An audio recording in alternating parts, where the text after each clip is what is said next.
তারা সরাসরি জনগণের ভোটে আসছেন না। এখানেও তাদেরকে কিন্তু একটা দুর্বল অবস্থা। অন্তর্বর্তী সরকারের সংস্কার কর্মসূচি প্রথমেই কিন্তু হোঁচট খায়। নারীর ক্ষমতায়নের ব্যাপারে কিন্তু তারা খুব এগোতে পারে। সংরক্ষিত আসনের প্রার্থীরা নানাভাবেই উপেক্ষিত, এটা বিভিন্ন সময় তারা বলেছেন অতীতের জাতীয় সংসদগুলোতে। নির্বাচন করে অনেকে তো হেরেছেন, যেসব জায়গায় বিরোধী দলীয় সদস্যরা জয়ী হয়েছেন, আর সেখানে একটা সান্ত্বনা পুরস্কার দেওয়ার চেষ্টা হতে পারে যে ওই পরিবারের পক্ষ থেকে। চর্চা কথায় কথায় স্বাগত। সংসদের 50টি সংরক্ষিত নারী আসন নিয়ে কারা প্রার্থী হতে যাচ্ছেন, যারা প্রার্থী হবেন নিশ্চিতভাবেই তারা জিতে সংসদ সদস্য হবেন। তো জাতীয় সংসদের এই পুরো বিষয় নিয়ে আমরা কথা বলবো চর্চার সম্পাদক সোহরাব হাসানের সঙ্গে। সোহরাব হাসান, আপনাকে স্বাগত। ধন্যবাদ আপনাকে। তো এই যে 50টি আসনের মধ্যে বিএনপি ইতিমধ্যে 2/3 আসনে বেশি তারা সরাসরি ভোটে জয়লাভ করেছে, সুতরাং তাদের ভাগেই সবচেয়ে বেশি আসন পড়বে। তো বিএনপি ইতিমধ্যে প্রার্থীদের সাক্ষাৎকার নেওয়াও শুরু করেছে। এতে কেমন প্রার্থীরা আসতে পারেন বা কেমন দিয়ে বিএনপি গুরুত্ব দিচ্ছে কোন ধরনের প্রার্থীদের? বিএনপি যেমন আবেদনকারী যারা নারী আসনে, সংরক্ষিত নারী আসনে যারা প্রার্থী হতে চান তাদের সাক্ষাৎকার নিয়েছেন এবং তাদেরকে একটা মোটা অঙ্কের টাকা দিয়ে কিন্তু ফর্মও নিতে হয়েছে, ফর্ম কিনতে হয়েছে। আবার এটা নিয়ে নানা রকম ব্ল্যাকমেইলের ঘটনাও ঘটেছে। চট্টগ্রামে একজন নারী নেত্রী, তার কাছে একজনে 12 কোটি টাকা চেয়েছেন, একটা চক্র। এটি দলের কেউ হতে পারে, বাইরেও হতে পারেন, আর সবটা মিলে একটা শোরগোল। কিন্তু সংরক্ষিত নারী আসনে যেভাবে ভোট হওয়ার কথা ছিল, এত সংস্কার নিয়ে আমরা এত কথা বললাম, এত তোড়জোড় দেখলাম, কিন্তু শেষমেশ ফলাফল কিন্তু সেই আগের অবস্থায়, অর্থাৎ যে লাউ সেই কদু। আগেও 50টি আসন ছিল এবং সেটি আনুপাতিক হারে, আমরা আনুপাতিক হারে বিশেষ করে বিএনপি এবং অন্য কয়েকটি দল, তার সহযোগী দল, তারা কোনোভাবেই আনুপাতিক হার মেনে নেয়নি জাতীয় সংসদ নির্বাচনে। কিন্তু এখানে কিন্তু আনুপাতিক হারেই এই ভোটটি হচ্ছে। তবে সেটা মন্দের ভালো। এক সময় ছিল যে সংখ্যাগরিষ্ঠ দল যারা জাতীয় সংসদের সংখ্যাগরিষ্ঠতা পাবে তাদেরই সব মনোনীত প্রার্থীরাই নির্বাচিত হতেন, কারণ অন্যরা কেউ হতে পারতেন না। কারণ ওখানে যে সংসদ সদস্য, তাদের সংখ্যাগরিষ্ঠ সদস্য যাকে সমর্থন করবেন তারাই হবেন। এবারে যে বিষয়টি হচ্ছে যে জামাত ইসলামী যে কটি আসন পাবে তাদের মধ্যে একটি আসন তারা এনসিপিকে ছেড়ে দিচ্ছে, আরেকটি আসন আরেকটি দলকে, যারা জাতীয় সংসদ নির্বাচনে স্যাক্রিফাইস করেছে, তাদের আসন থেকে প্রার্থিতা প্রত্যাহার করেছে। এখানে 3টি আসন তারা ছেড়ে দিচ্ছে, আর বাকিটা তো তার আনুপাতিক হারে যেটা পাচ্ছে। বিএনপি 36টা আসন পাবে। এখন এটা নিয়ে বিএনপির তো বড় দল, অনেক নেতাকর্মী, সুতরাং বিএনপি কেন্দ্রীয় অফিসের সামনে বেশ ভিড়। আপনি সকাল বিকাল গেলে, কয়েকদিন আগেও কোনো ভিড় দেখা যেত না, কিন্তু এখন এই নারী প্রার্থীদের ভিড়, এবং সেখানে সাক্ষাৎকার নেওয়া হচ্ছে। আর সেখানে নিচে জটলাও আমরা দেখি। প্রথম দিন 2 দিন সাক্ষাৎকার নেওয়ার কথা, প্রথম দিন 400 প্রার্থী এসেছিলেন এবং অনেকেই আশাবাদ ব্যক্ত করেছেন। তবে এখানে বিএনপির পক্ষ থেকে বলা হয়েছে যারা আন্দোলন সংগ্রামে বলিষ্ঠ ভূমিকা রেখেছেন এটি একটি, আর সংসদে যারা কথা বলতে পারবেন, অর্থাৎ আইন প্রণয়নের ক্ষেত্রে বিরোধীদের যুক্তিতর্ক খণ্ডন করতে পারবেন, এ ধরনের। এখন কারা হবেন? এটি দীর্ঘদিনের অভিজ্ঞ তারা। আওয়ামী লীগ বিএনপিতে অতীতে আমরা দেখেছি যে পুরুষ নেতাদের পরিবারের সদস্যরাই। এই প্রসঙ্গটা আসতে চাচ্ছিলাম যে এবার পুরুষ নেতাদের পরিবারের সদস্যরা যারা এমপি অলরেডি, তাই ওই পরিবার থেকে এমপি হয়ে আছেন, তাদের পরিবারের সদস্যদের তো একটা বার দেয়া হয়েছে বলে না, অনেক ক্ষেত্রে এটা কিছু কিছু ক্ষেত্রে সেটি হবে। আবার ওই পরিবারে গুরুত্বপূর্ণ পুরুষ নেতা আছেন, কিন্তু তিনি সংসদ সদস্য নন বা মন্ত্রী নন, সেক্ষেত্রে ওই পরিবার একটা অগ্রাধিকার পাবে। দ্বিতীয় হচ্ছে যে নির্বাচন করে আহ, অনেকে তো হেরেছেন, যেসব জায়গায় বিরোধী দলীয় সদস্যরা জয়ী হয়েছেন, আর সেখানে সেখানে একটা সান্ত্বনা পুরস্কার দেওয়ার চেষ্টা হতে পারে যে ওই পরিবারের পক্ষ থেকে। তবে এটা হওয়া উচিত যোগ্যতা, দক্ষতা এবং আইন প্রণয়নে কে কী ভূমিকা রাখতে পারে, যেটি বিএনপি বলেছে, সেটি যদি তারা কথা রাখে, তাহলে আমরা যোগ্য, আহ, স- যোগ্য অযোগ্য নয়, কিন্তু আমরা একটা একটা একজন দক্ষ প্রাণবন্ত, সাংসদ। একটা দক্ষ সংসদ পাবো। কারণ এই যে সরাসরি নির্বাচনে যারা এসেছেন সবাই যে আইন প্রণয়নের ব্যাপারে খুব অভিজ্ঞতা মনে হয় না। কারণ তাদের কথাবার্তা বিল উত্থাপন, অথবা বিল উত্থাপন না, প্রশ্ন উত্থাপন এবং বিরোধী পক্ষের যুক্তিতর্ক খণ্ডনের চেয়ে আমরা বেশিরভাগ ক্ষেত্রে দেখি যে এক ধরনের রাজনৈতিক বক্তৃতা। জাতীয় সংসদে রাজনৈতিক বক্তৃতা দেওয়ার কথা নয়। এবং মাননীয় স্পিকারও কিন্তু কোনো কোনো সদস্যকে সতর্ক করে দিয়েছেন যে এটি শাহবাগ বা পল্টন ময়দান নয়, এটি জাতীয় সংসদে বিধি অনুযায়ী বক্তব্য দেওয়া উচিত। তবে এই সতর্ক বার্তা শুধু বিরোধী দলের প্রার্থীদের জন্য, বিরোধী দলের সদস্যদের জন্য না হয়, সরকারি দলের সদস্যদেরও আমরা আশা করি যে স্পিকার এই সতর্ক বার্তা দেবেন এবং কোথাও কোথাও দিয়েছেনও। এখন জামাত ইসলামী এক্ষেত্রে কিন্তু এই প্রার্থী মনোনয়নের ক্ষেত্রে একটা সুবিধাজনক অবস্থায় আছে। তারা বলেছে যে তারা যেসব পরিবার থেকে পুরুষ সদস্যরা নির্বাচিত হয়েছেন, তাদের ওই পরিবার থেকে আহ, আর কোনো প্রার্থী নেওয়া হবে না। নারী প্রার্থী নেওয়া হবে না। বর্তমানে জামাতের যিনি আমির, ডক্টর শফিকুর রহমান, তার স্ত্রী কিন্তু একবার জাতীয় সংসদের সদস্য হয়েছিলেন এই সংরক্ষিত নারী আসনে, এবং তারা বলেছে যে আমির বা নায়েবে আমির বা এরকম যারা সংসদে আছেন তাদের পরিবারে কেউ হবেন না। এটি একটি ভালো দৃষ্টান্ত হবে ভবিষ্যতের জন্যে।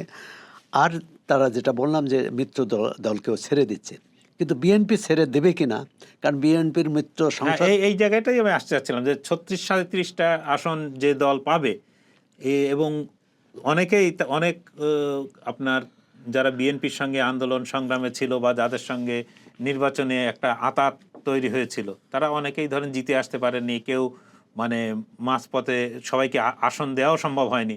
তাদের ক্ষেত্রে বিএনপি কি কোনো ধরনের ইঙ্গিত দিচ্ছে যে আসন ছেড়ে দেওয়ার? মানে এরকম বিএনপি মহলে আলোচনা দেখি না, কারণ তাদেরই এত আবেদনকারী, এত প্রার্থী, সুতরাং সেখানে, এবং জাতীয় সংসদে আছে এরকম বিএনপির মিত্র দল কিন্তু দুটো মাত্র। একটা হচ্ছে জুনায়েদ সাকির দল, আর একটা হচ্ছে এই নুরুল হক নূরের। তারা হচ্ছে একজন একজন একজন করেই জয়ী হয়েছেন, এবং সেখানে আহ, উম, তাদের কোনো ছাড় দেয় কি না সেটা দেখার বিষয়। তবে ছাড় দেওয়ার সম্ভাবনা কম। ইতিমধ্যে আর যেটি বললেন যে সব দলের প্রার্থীরা জয়ী হতে পারেননি, বিএনপি যদি সেগুলো সেটা বিবেচনা করে, তাহলে কিন্তু তার যে কোটা, মানে তারা যে 36টা আসন পাবে তার মধ্যে বেশ কিছু ছেড়ে দিতে হবে। নাগরিকত্ব বা আরও বেশ কটি দলের প্রার্থীরা প্রতিদ্বন্দ্বিতা করে জয়ী হতে পারেনি। তারা এমনকি অনেক প্রার্থীর ক্ষেত্রে দেখা গেছে বিএনপি তাকে সমর্থন দিয়েছে, কিন্তু আবার দলের বিদ্রোহী প্রার্থী হয়ে ওই বিদ্রোহী প্রার্থী জয়ী হয়েছে। এটি তো তার মিত্রের প্রতি এক ধরনের অবিচার।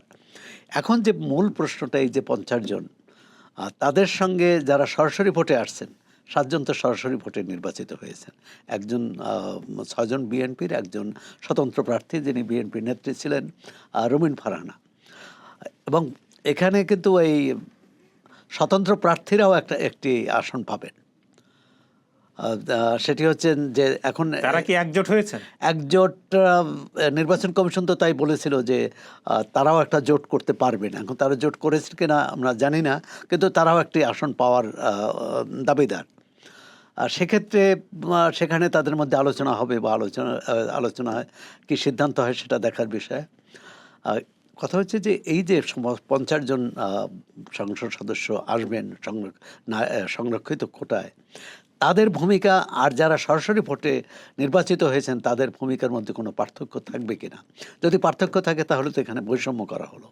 সংরক্ষিত আহ, সংরক্ষিত আসনের প্রার্থীরা নানাভাবেই উপেক্ষিত, এটা বিভিন্ন সময় তারা বলেছেন অতীতের জাতীয় সংসদগুলোতে।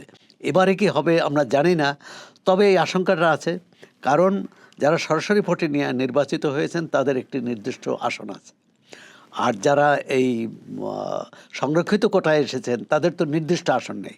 তাদের হয়তো 3টি বা 4টি আসন নিয়ে একটি আসন ধরা হয়, আর সেক্ষেত্রে বরাদ্দ, উন্নয়ন কর্মসূচিতে সংযুক্ত হওয়া, আবার স্থানীয় প্রশাসনের সাথে সম্পর্কের ক্ষেত্রে তারা সবসময় দেখে যে সরাসরি ভোটে যে নির্বাচিত হয়েছেন তাকে আস্থায় রাখলেই বোধহয় তারা স্বস্তিতে থাকবেন বা তাদের কাজ সুষ্ঠুভাবে কাজ চালাতে পারবেন। এটি একটি, এবং অতীতে কিন্তু সব সংসদেই এই সংরক্ষিত কোটায় যারা এসেছেন তারা অভিযোগ করেছেন। আবার এদের মধ্যে বিশেষ করে বিএনপির ক্ষেত্রে, বিএনপি যেহেতু ক্ষমতায়, এই সংরক্ষিত কোটায় যারা আসবেন তাদের মধ্যে আবার মন্ত্রিসভায় কেউ আসবেন কিনা।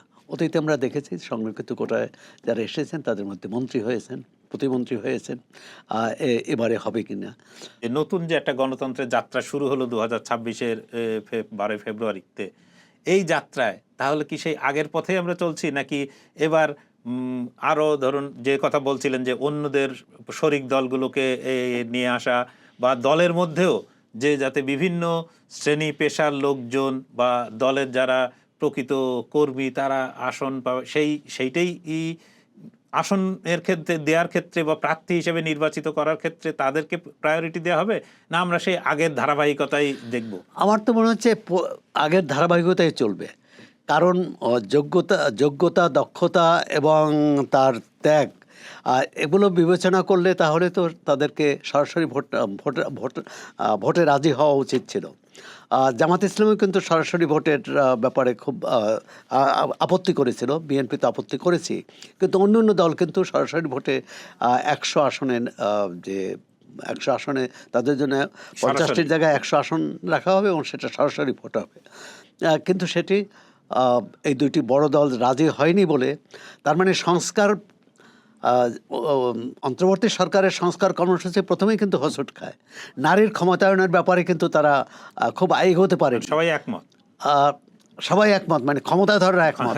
এবং যে কারণে আমরা দেখলাম যে এই যে এবং রাজনৈতিক দলগুলো যে প্রতিশ্রুতি দিল যে ন্যূনতম 5% মনোনয়ন দিবে, যে আমরা সরাসরি ভোটে না যেয়ে ন্যূনতম 5% দেব, তাহলেও কিন্তু এই যে এখন মাত্র 7 জন প্রতিনিধি জাতীয় সংসদে সরাসরি ভোটে, এটা অনেক বাড়ত। এমনকি জামাত ইসলামী যারা নারীর অধিকার, নারীর মর্যাদা নিয়ে অনেক বেশি কথা বলেছেন, তারা কিন্তু একজনকেও মনোনয়ন দেননি সরাসরি ভোটে, আবার অন্য কোনো ইসলামী দলই দেয়নি। এর মধ্যে এখানেই পার্থক্য, যারা ধর্মভিত্তিক দল তারা নারীকে কিভাবে দেখে, এবং অন্য দল যারা সেকুলার, মানে অন্তত আধুনিক রাষ্ট্র ব্যবস্থায় বিশ্বাস করে তারা একভাবে দেখে, আর যারা ধর্মীয় ব্যবস্থায় বিশ্বাস করে তারা কিন্তু সম্পূর্ণ অন্যভাবে দেখে। তারা নারীর ক্ষমতায়ন কতটা চায় এই ব্যাপারে দুপক্ষের মধ্যে কোনো পার্থক্য তো, মানে আলটিমেটলি গিয়ে তো কোনো পার্থক্য হচ্ছে না, মানে ফলাফলে পার্থক্য হলো।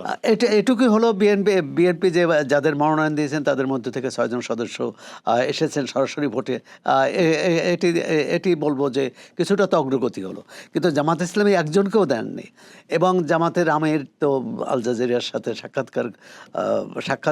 সাক্ষাৎকারে বলেছেন যে ভবিষ্যতে তারা দেবেন। এখন ভবিষ্যতে দেবেন, 5 বছর পর নির্বাচন হবে, কিন্তু এবারে কেন হলো না তাদের? এবং জামাত ইসলাম কিন্তু দাবি করে যে তাদের 43% বিভিন্ন কমিটিতে 43% হচ্ছে তাদের নারী প্রতিনিধি। তাই 43% থেকে আপনি একজনকেও নেবেন না, আর 57% থেকে আপনি পুরো শতাংশ নেবেন, শতভাগ নেবেন, এটা তো ন্যায় বিচার হলো না। একই ক্ষেত্রে বিএনপিও যে তার যে গণ্ডি, তার সীমাবদ্ধতা পার হয়ে আসতে পারেনি। তারা যদি এই 100 আসনে যদি সরাসরি ভোটে নির্বাচন হতো তাহলে বিএনপি হয়তো সংখ্যাগরিষ্ঠতা পেত এবং সেখানে নারীর আসন বাড়ত। এই যে নারী সংরক্ষিত আসন কেন? পুরো রাষ্ট্রের তো নারী পুরুষ সমান অধিকার থাকা উচিত এবং বাংলাদেশের জনসংখ্যায় দেখা যাচ্ছে অর্ধেক না, জনসংখ্যা দেখা যাচ্ছে যে অর্ধেকের বেশি, একটু এগিয়ে। কিন্তু এগিয়ে যেমন সংসদ সদস্য রুমিন ফারহানা বলেছেন যে দেশের এই 52%, তিনি 51 জায়গায় 52 বলেছেন, 52%কে পিছিয়ে রেখে কোনো রাষ্ট্রের অগ্রগতির কথা চিন্তা করা যায় না। তা পৃথিবীর কম দেশেই নারীর সংরক্ষিত আসন আছে, কিন্তু সেখানে কিন্তু তারা সরাসরি ভোটেই অনেক বেশি অবস্থান নিচ্ছেন। সম্প্রতি এই প্রসঙ্গে আরেকটি কথা বলি যে ভারতে নারীর সংরক্ষিত আসনের একটি বিল আনা হয়েছিল লোকসভায়।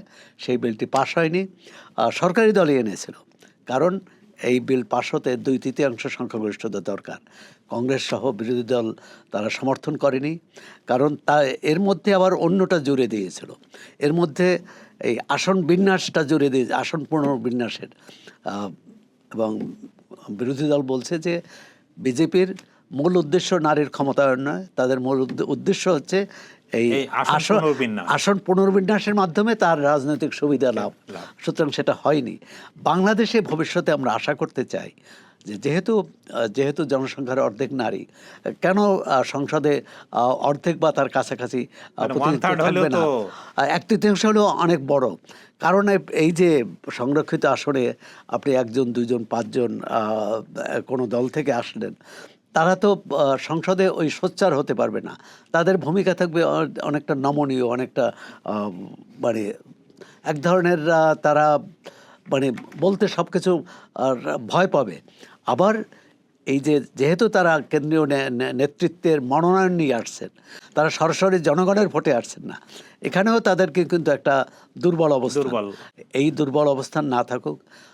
আমরা চাই গণতান্ত্রিক রাষ্ট্রে নারী পুরুষের সমান অধিকার এবং ভবিষ্যতে সরাসরি ভোটেই নারীর এই সংরক্ষিত আসনেও সরাসরি ভোটে নির্বাচিত হবে। ধন্যবাদ আপনাকে। দর্শক, চর্চা কথায় কথায় এখন এ পর্যন্তই। দেখা হবে পরের পর্বে।